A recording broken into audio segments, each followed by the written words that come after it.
In the last 72 hours alone, Ukraine forces have liberated an area of more than 2,000 square kilometers. In the south, the Russian army retreated to the vicinity of Kherson. In the liberated territories, Ukrainian soldiers are greeted enthusiastically.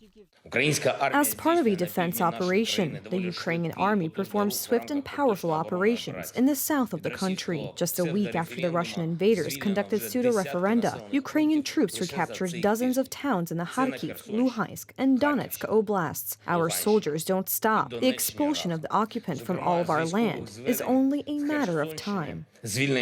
Ukrainian troops broke 20 kilometers deep into the zone occupied by Russian troops in the vicinity of Severodonetsk. The installation of Ukraine artillery systems in the newly seized positions makes it possible to attack other positions of the Russian forces, including the Svat-Kreminna road.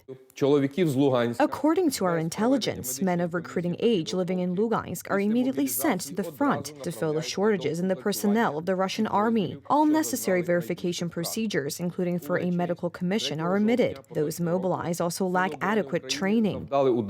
Military successes in the north and south enable Ukrainian forces to conduct a coordinated counteroffensive. The leader of the Belarusian opposition, Svetlana Tikhanovskaya, believes that Russia's military failures in Ukraine may shake the power of President Alexander Lukashenko. We see that there are signs that Russian troops can deploy Belarusian land again, and we are preparing our partisans, to act decisively at this very moment.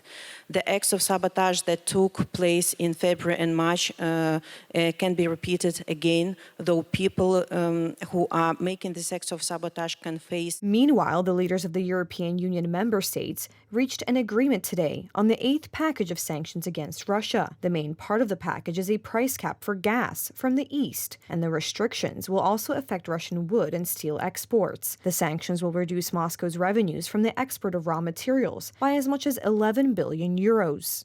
This war has entered in a new phase. The Ukrainian army keeps reporting impressive successes in its fight against the aggressor. We all saw the images of deeply relieved people welcoming Ukrainian soldiers. And I could see with my own eyes when I was 3 weeks ago in Kiev that life. Moreover, the U.S. Department of Defense once again extended a helping hand towards Kiev in the form of a new military aid package. The Pentagon will soon send HIMARS rocket launchers, howitzers, and artillery shells to Ukraine. I'm proud to announce a new security assistance package to provide Ukraine with more weapons, ammunition, and equipment that its forces are using so effectively on the battlefield. This authorization of a presidential drawdown of security assistance valued at up to $625. Coordinated military support to Kiev from Western partners is fueling the potential of the Ukrainian counteroffensive. The Kremlin is unable to face Ukrainian forces and therefore constantly mentions the possible use of nuclear weapons. According to experts, nuclear blackmail cannot last forever and will soon become ineffective.